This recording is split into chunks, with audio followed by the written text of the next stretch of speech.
Euh, Bonjour tout le monde. Bon, je vérifie que ça marche. Là, il faut que je refasse tout. En fait, je viens d'expliquer ça et je me rends compte que la vidéo n'avait pas de son. Du coup, je suis en train de refaire. Bon, vous voyez que c'est fatigant. Mais bon, on va continuer. Ok, bon. Alors, je sais pas par quoi commencer. Je suis tellement embêté par... Bon, alors, la première chose à faire dans les cycles catalytiques, en fait, ça va être de repérer les réactions qu'on connaît. En fait, pour comprendre les cycles catalytiques, il ne faut pas les apprendre, il faut juste comprendre ce qui se passe. Les réactions qu'on connaît, c'est les réactions de base. Addition oxydante. Alors, moi, je vais les rajouter ici. Je vais les mettre ici. Ok. Ça, c'est une addition. Et on va en parler après. Une addition oxydante. Je vais l'encadrer. Ça, c'est une coordination. Ok. Et là, on va avoir une insertion 1,2. Et ensuite, on va avoir une H bêta élimination. Et puis, une élimination réductrice. Ok. Voilà. On a 5 types de réactions. Alors, on va partir d'un catalyseur. Toujours. Donc, on part d'un catalyseur, donc une espèce qui n'est pas active. Alors, ça, c'est mon catalyseur. Donc, le palladium, à ce moment-là, il a un degré d'oxydation de 0. Okay, c'est un degré d'oxydation de 0. Pourquoi? Parce qu'il est lié à des ligands L. Les ligands L, ça fait pas partie, ça n'augmente pas, ça n'a pas d'impact sur le degré d'oxydation. Pourquoi? Parce que je vous rappelle, on a X plus Q pour calculer le degré d'oxydation. Q c'est la charge et X c'est les ligands X. Okay, bon, si vous n'avez pas ces notions de base, en fait, je vous conseille d'aller regarder les vidéos précédentes. Donc là, ce qui se passe, en fait, c'est qu'on va perdre 2 ligands, parce qu'en fait, on avait 4 triphénylphosphines, et là, on n'en a que 2. Donc, on a fait une décomposition, une décoordination. Okay, une décoordination, en fait, c'est quand on enlève 2 ligands. Okay, 2 ligands vont se décoordonner je sais pas comment dire ça, du métal. Et là, toujours, en fait, on a toujours, alors ça c'est mon palladium, hein, on a toujours un degré d'oxydation égal à 0. Ok. Donc il n'y a rien qui change pour le moment. J'ai mal à la gorge, j'ai trop parlé. Bon, et là, on arrive à l'addition oxydante. Pour l'addition oxydante, je vais essayer d'ouvrir une petite parenthèse. Donc pour l'addition oxydante, on part par exemple d'un métal au degré d'oxydation 0, ce qui est le cas ici. Donc plus, on lui rajoute 2 ligands X. Ok. HH. Alors H c'est un H point et le deuxième c'est un H point. Donc chacun c'est un ligand X. Okay, donc on finit par obtenir un métal qui n'est plus à l'état d'oxydation 0. Pourquoi? Parce il est lié à chaque fois à un H. Ok, H et H. Lui c'est un ligand X et l'autre c'est un ligand X. Donc on en a plus 2. Ok, en degré d'oxydation. Bon. Donc si je vois ça avec mon exemple, en fait, j'ai mon palladium à l'état d'oxydation 0, donc qui va être lié, donc déjà il est lié aux 2 phénylphosphines, ok, 2 triphénylphosphines qui sont ici. Je ne vais pas les dessiner.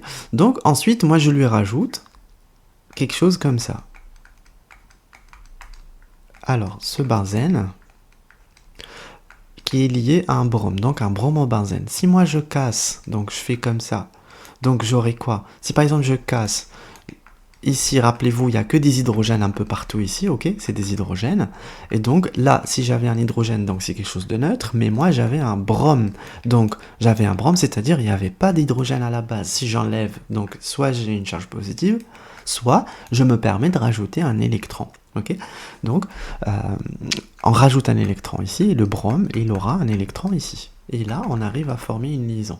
Donc, pour moi, ça, le brome, c'est un ligand X, et le phényl aussi, c'est un ligand X, parce qu'il possède tous les deux, un point, un radical, un électron. Donc, qu'est-ce que je viens faire? Je viens rajouter chacun, je viens le lier, chacun, il se coordine au métal, il se lie au métal. Donc, ce que je fais ici, c'est comme si, en fait, j'avais coupé comme ça, et chacun se coordine au métal. Donc il y a le brome qui est lié au métal maintenant, et pareil pour le phényl, il est lié au métal, ok. Donc, et on garde toujours les triphénylphosphines, il y en a 2. Ok, donc c'est bon pour l'addition oxydante, ok, on l'a bien compris. Maintenant, on passe à la coordination. La coordination, on a un ligand pi, on a une liaison pi, donc c'est quelque chose de L, ligand L, ça ne change pas le degré d'oxydation. Donc ici, mon palladium, il est à l'état d'oxydation plus 2, ok, parce que ici, j'ai un ligand X, là, un ligand X, ça c'est L, on ne compte que les ligands X et la charge. La charge, il n'y en a pas, donc c'est quelque chose de neutre, c'est 0.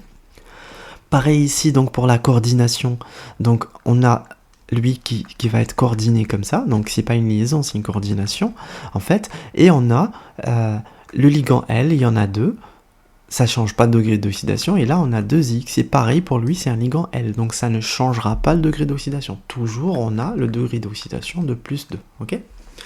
Maintenant on passe à ce qu'on appelle, à cette étape-là, qu'on appelle l'insertion migratoire. Rappelez-vous, pour les insertions migratoires qu'on a faites, en fait, il y avait l'insertion migratoire 1,1. On a dit qu'il y a aussi une insertion migratoire 1,2. Et pour la 1,1, je vous rappelle, on a dit que c'était un métal qui était lié à un hydrogène, à un atome, par exemple, à un ligand X, donc, et auquel, en fait, on vient rajouter, par exemple, un carbonyle, CO. Donc, on finit par former quoi? On finit par former... par insérer ce CO ici entre les deux, ok. Donc on vient prendre le métal, je rajoute mon CO, et ici j'ai mon hydrogène, ok. Donc c'est pour ça qu'on l'appelle insertion migratoire 1,1. Pour l'insertion migratoire 1,2, donc pour la 1,2, on fait comment? On fait pareil, métal, hydrogène, mais cette fois-ci on voit ça, la 1,2, en fait on la voit plutôt avec pas avec le carbonyle, mais plutôt avec des alcènes. Donc ici, j'ai une liaison pi. Donc ce qui va se passer, c'est que je vais former un métal. Il sera lié à... Regardez, ici j'ai 1, 2, et là pareil, là on aura 1, 2. Il sera lié comme ça, ok. Et c'est ça en fait ce qui nous intéresse, ok. Donc ici, l'insertion migratoire 1, 2, c'est que je prends mon métal et le ligand, je casse la liaison, je rajoute ma liaison pi, auquel elle ne va pas apparaître sous une liaison pi. Ça sera une liaison sigma, ok. Donc, si moi je vous parle de l'exemple qu'on a ici. Donc, moi, qu'est-ce que j'ai? J'ai un palladium qui est lié au triphénylphosphine et à l'atome de brome. Pareil ici, qu'est-ce qu'on avait avant? J'ai mon palladium, triphénylphosphine et le brome. Qu'est-ce qui a disparu? Ben en fait, c'est le phényl. Le phényl, je le vois où? Il est là. Il est passé ici. Donc nous, on a dit que c'est une insertion migratoire 1,2. Pourquoi 1,2? Parce que, en fait, déjà, qu'est-ce qui a disparu aussi? C'est le pi, la liaison pi, pardon. Donc elle est devenue sigma. Donc je vais directement penser à quoi? Je vais directement... Il y a deux indicateurs, en fait. Donc la liaison pi, elle devient sigma. Et aussi, l'un des ligands, il disparaît. Il va pas disparaître, mais il va se mettre, il va s'éloigner. Il va pas être lié directement au métal, comme ici, ok? Donc, ici, si je vous redessine la même molécule, donc j'ai mon métal qui est lié, qui était d'abord lié au phényl. Donc, moi, je prends juste l'exemple comme ça. Mon phényl était lié au métal, au palladium, ok? Donc, je prends mon palladium, qui est lié au phényl. Donc, mon phényl, il va réagir... Alors, mon phényl, il va réagir avec quoi? Il va réagir avec la liaison pi, donc la liaison pi qui a l'ester ou je sais pas quoi. Voilà, comme ça. Donc, qu'est-ce qui va se passer? On va s'attendre à... Ici, je mets un 2 pour former un 2, ok? Donc, moi, je vais garder mon palladium, il est là. Mon palladium, maintenant, il sera plus lié parce que je viens insérer tout ça. Surtout la liaison pi, je l'insère, je la mets ici, au milieu, ok? Donc, j'ai mon palladium. Qu'est-ce que j'ai aussi? J'ai le 1, 2. Voilà, regardez en haut. J'ai le 1, 2, qui est exactement ça, 1, 2. Donc, si la liaison pi, elle était comme ça, ok? C'est la liaison pi. Elle est liée à quoi? Elle doit être liée à H, ok? Donc, la liaison pi 1, 2, d'un côté, elle est liée au carbonyle, donc comme ça, à l'ester, pardon. Et d'un autre côté, elle va être liée à... Oh. D'un autre côté, ici, le 2, en fait, il va être lié à quoi? Le 1, oui, pardon, le 2, il va être lié au phényl, ok? Bon. Bon, je pense que je me suis trompé, je suis quand même fatigué. Parce que je refais la même vidéo, en fait, depuis tout à l'heure. Oui, voilà, je savais que je me suis trompé.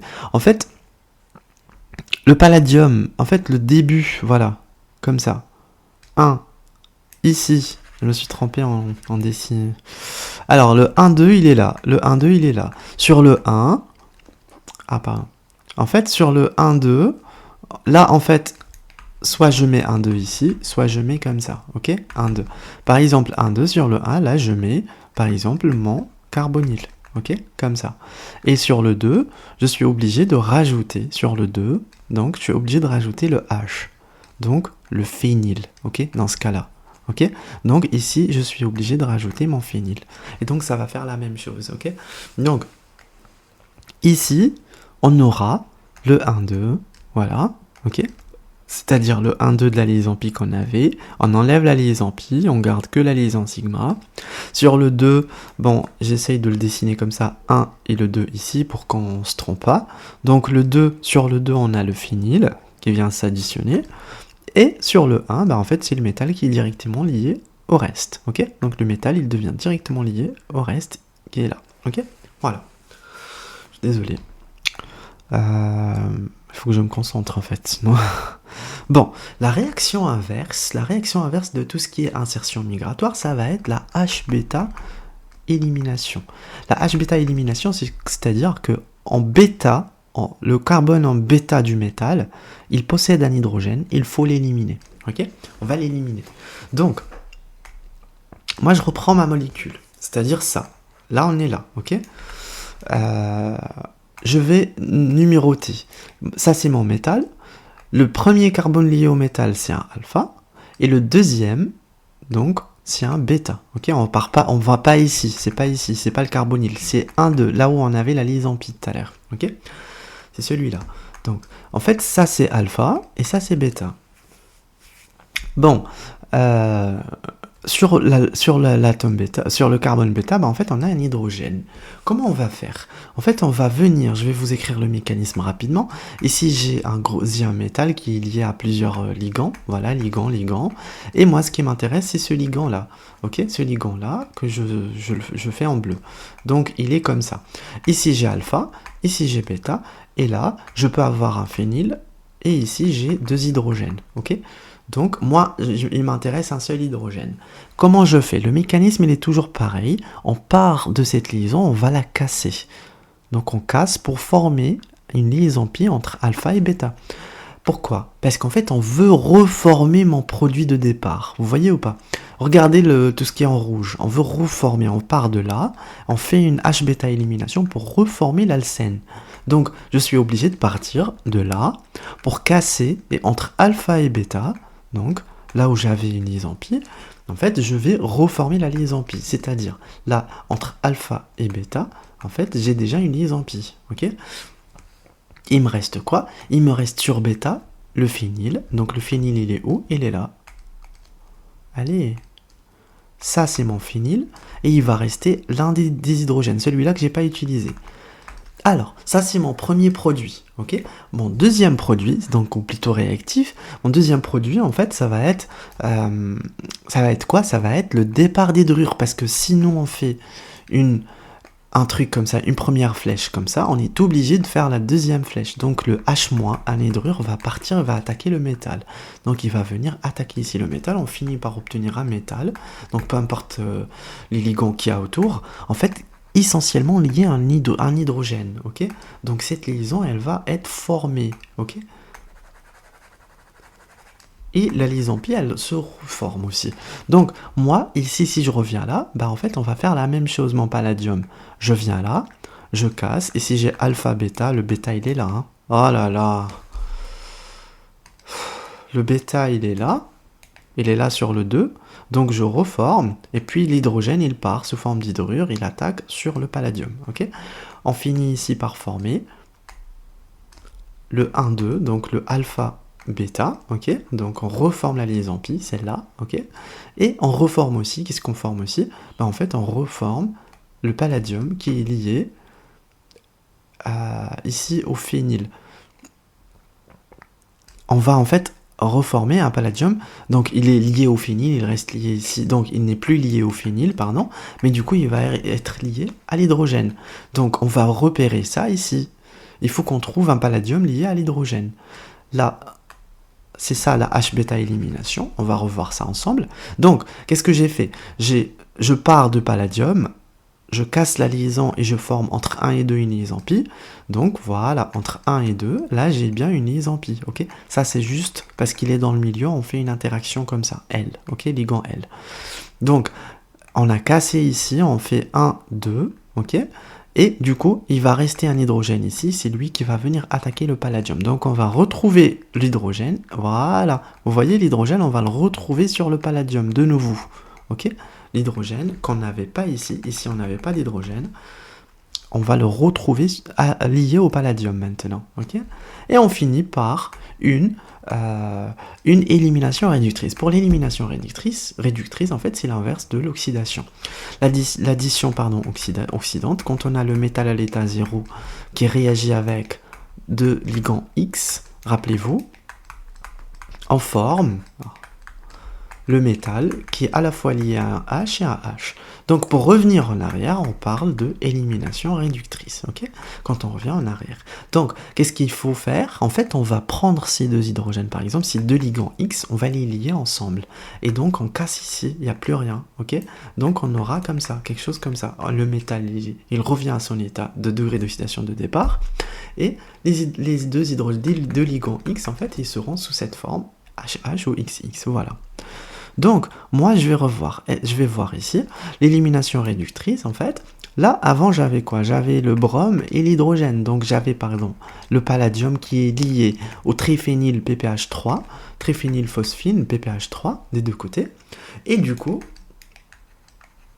voilà, il est lié à la fois à un brome et un hydrogène. Donc l'état d'oxydation, c'est combien? C'est plus 2, ok? C'est toujours plus 2. Donc moi, qu'est-ce que je vais faire? Je vais former HBr. Donc j'enlève ces deux-là, et du coup, il ne reste qu'un palladium à l'état d'oxydation 0, parce que les phénylphosphines n'apportent pas, c'est des ligands L, et ils n'ont pas d'impact sur le degré d'oxydation. Donc ici, j'ai ces deux-là qui s'enlèvent, et du coup, nous, en fait, on doit rajouter une base comme ça, donc comme ça, on forme les HBr, bon, aussi, ça va réagir normalement pour former KBr, si je dis pas de bêtises. Et du coup, ça, c'est pour l'avancement, ça joue sur l'avancement de la réaction. Je ne l'ai pas dessiné, c'est pas important, c'est pas le but de cette vidéo. Donc, ici, on arrive à un palladium à l'état d'oxydation 0 et uniquement lié aux deux triphénylphosphines. Donc, on revient à l'espèce, je ne sais pas si j'avais expliqué ça tout à l'heure, à l'espèce active. Donc, ça, c'est le catalyseur. Ce qu'on avait en haut, c'est le catalyseur, ok, oui, j'en ai parlé. Et ça, c'est l'espèce active qui réagit, ok, qui participe au cycle. Voilà, un cycle catalytique. Donc, voilà, c'est ça l'élimination réductrice, c'est l'inverse de l'addition oxydante, ok. Donc, on pourra voir aussi la réaction de Suzuki, le couplage de Suzuki tout à l'heure. Normalement, dans une autre vidéo, on va voir ça. Et vous allez vraiment tout comprendre, ok. Bon, voilà.